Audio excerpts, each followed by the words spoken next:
উম্মাতিন উখরিজাত লিন-নাস, তোমাদের মধ্যে সেরা জাতি হলো ওই মানুষগুলো, শ্রেষ্ঠ সম্মানিত মানুষ হলো ওই মানুষগুলো যারা যাদেরকে আমি প্রেরণ করেছি ভালো কাজের আদেশ দেওয়ার জন্য, অন্যায় দেখলে প্রতিহত করার জন্য, বাধা সৃষ্টি করার জন্য।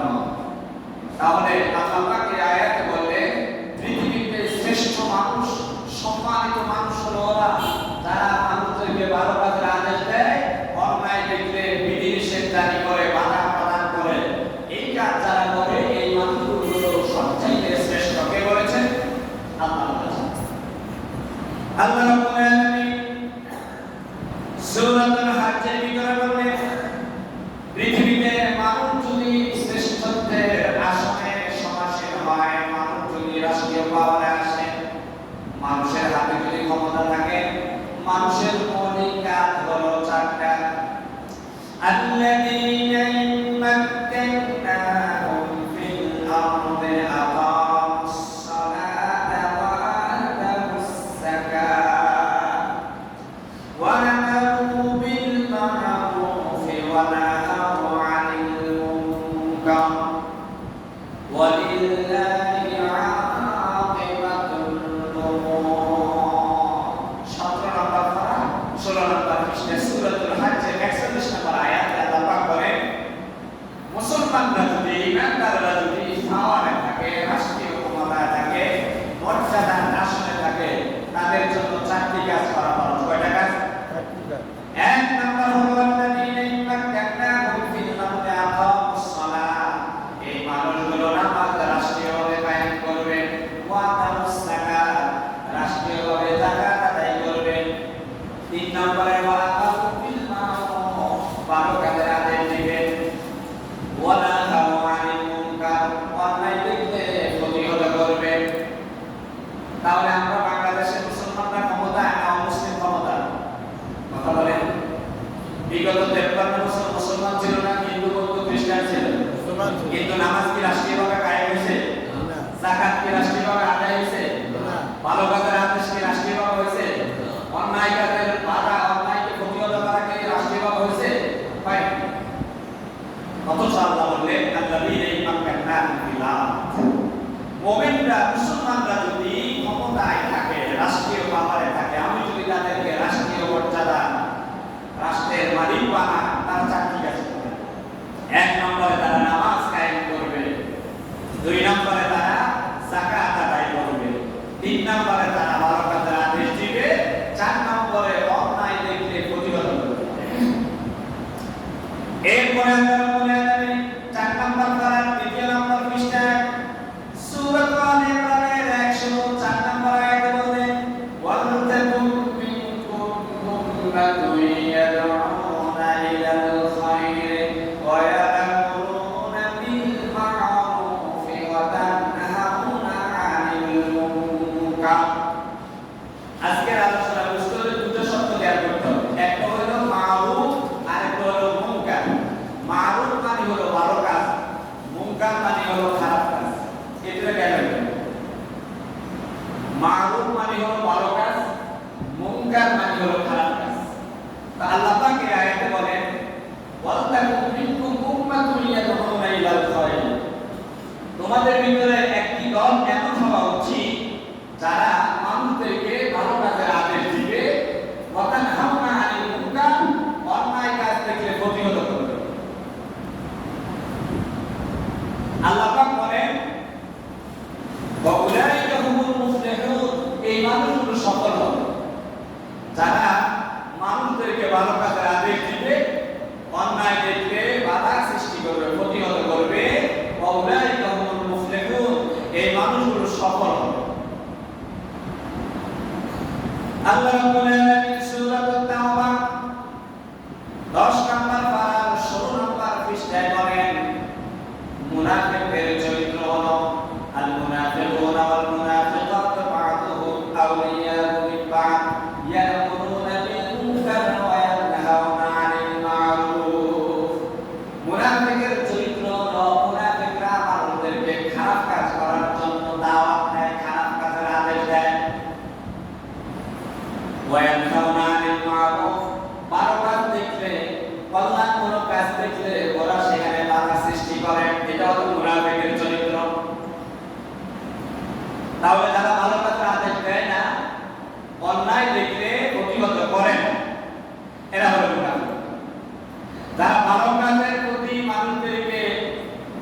বলে কৌশলে বাধার সৃষ্টি করে, অন্যায় অপরাধ সমাজে বেড়ে যাক এটা যারা চায় এরা হলো মুনাফিক। কার কথা?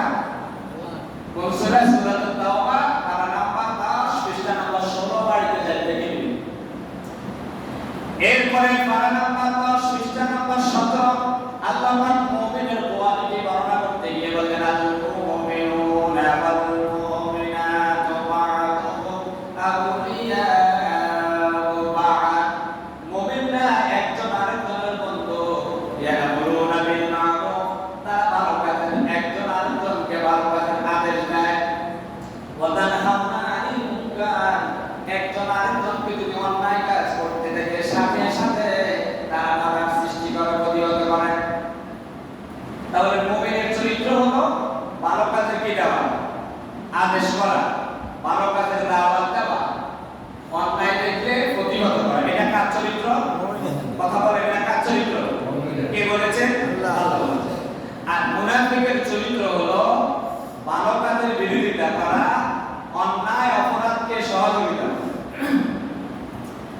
আল্লাহ রাব্বুল আলামিন সূরাতুল মাইদার প্রথম নম্বর আয়াতে বলেন, তাআওয়ানু আলাল বিররি ওয়াত তাকওয়া ওয়া লা তাআওয়ানু আলাল ইসমি ওয়াল উদওয়ান। এই বান্দারা, তোমরা একজন আরেকজনকে ন্যায়ের কাজে, কল্যাণের কাজে, সৎ কাজে, তাকওয়ার কাজে একজন আরেকজনকে সাহায্য করো। ওয়া লা তাআওয়ানু আলাল ইসমি ওয়াল উদওয়ান, গুনাহের কাজে, অপরাধের কাজে, অন্যায়ের কাজে একজন আরেকজনকে সহযোগিতা সাহায্য করিও না। কারণ এতক্ষণ পর্যন্ত যতগুলো দলিল দিয়েছি সব দলিলগুলো কোরআন শরীফ থেকে নিলাম।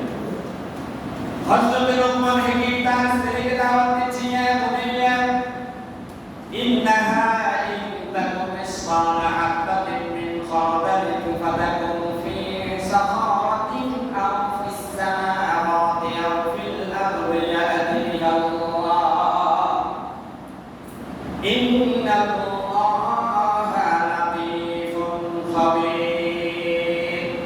হযরত লুকমান হাকিম তিনি কিন্তু নবী ছিলেন না, তিনি ছিলেন মিশরের তদানীন্তন সময়ে মিশরের গোলাম, বাদশার গোলাম ছিল। কিন্তু তার কথাটা আল্লাহ এত পছন্দ করেছেন, গোটা পৃথিবীর মানব মণ্ডলের জন্য হেদায়েত স্বরূপ এক উপদেশ হিসাবে সূরা লুকমানে আল্লাহ উল্লেখ করে দিলেন। সুবহানাল্লাহ। লুকমান হাকিম ছিল, তিনি একজন ধার্মিক লোক ছিলেন, একজন পণ্ডিত ছিলেন, ধর্মীয় পণ্ডিত ছিলেন, তিনি নবী ছিলেন না। কোন বর্ণনায় এসেছে যে লোকমানকে আল্লাহ পাক স্বপ্নে ঢুকে বললেন, লোকমান তুমি কি নবুয়তি চাও না হিকমত চাও? এটা সহিহ এবং মিথ্যা কোনটাই বলবো না, এই ধরনের একটা কথা আছে। তো লোকমান নাকি বলেছিলেন যে আল্লাহ আমি নবুয়তি চাই না, আমাকে হিকমত দেন। আল্লাহ পাক বললেন, ওয়ালাকাদ আতাইনা লুকমান আল হিকমা, আমি আল্লাহ লোকমানকে হিকমত দিয়েছি, প্রজ্ঞা দিয়েছি, কৌশল দিয়েছি, তার মানুষদেরকে বুঝাতে কৌশল, সে কৌশল দিয়েছি। লোকমান হাকিম মিশরের বাদশার গোলাম ছিল। মানুষটা ছিল বেটে, মানুষটা ছিল কালো, মানুষটার পা ছিল একটু মাটি, হাঁটতে তেমন একটা ভালো করে হাঁটতে পারত। এই মানুষটার কথা আল্লাহ পাক কোরআন শরীফের মতো কিতাবে আল্লাহ পাক তার কথাটা উল্লেখ করলেন। আল্লাহ পাক যে বললেন যে আমি তোমাদের চেহারা শরীফের দিকে তাকাই না।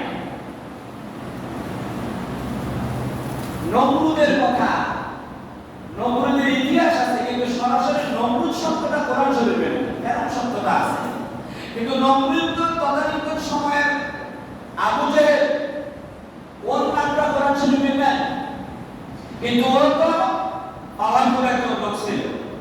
তাহলে বোঝা গেল ভালো কাজের আদেশ যদি দেন, অন্যায় যদি বিরোধিতা করেন, আপনি মানুষ কালো হলেও, আপনি মানুষ বাড়ি হলেও, আপনি দুর্বল বংশের হলেও মানুষ আপনাকে সম্মান করবে, আল্লাহ আপনাকে সম্মান করবে, যেটা লোকমানের ক্ষেত্রে আল্লাহ পাক করেছে।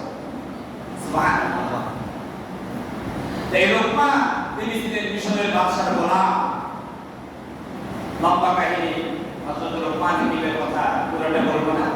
তো লোকমান হাকিম তার ছেলেকে দাওয়াত দিচ্ছেন, ও আমার কলিজার টুকরা সন্তান, ইন্নাকা ইন্নাকু মিসকালা হাব্বাতিন মিন খারদাল, কোন জিনিস যদি সরিষার দানার মতো হয়, সরিষার দানা খুব দেখতে খুব বড় না, খুব ছোট না, ফামান ইয়ামাল মিসকালা যাররাতিন খায়রান ইয়ারা, যাররা একেবারে যেটা অনুপরমাণুর মতো।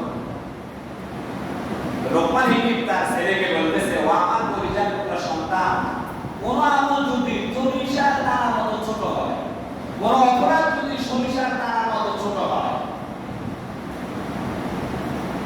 অথবা সরিষার দানার মতো কোনো বস্তু যদি হারিয়ে যায় মহাশূন্যে, পাহাড়ে, পাথরের ভিতরে, কিয়ামতের দিন ইয়াতি বিআল্লাহ, কিয়ামতের দিন আল্লাহ ওই সরিষার দানার মতো ছোট্ট জিনিসটাও বের করে আনবে। ইন্নাল্লাহ লাতীফুন খবীর, নিশ্চয় আল্লাহ সূক্ষ্মদর্শী।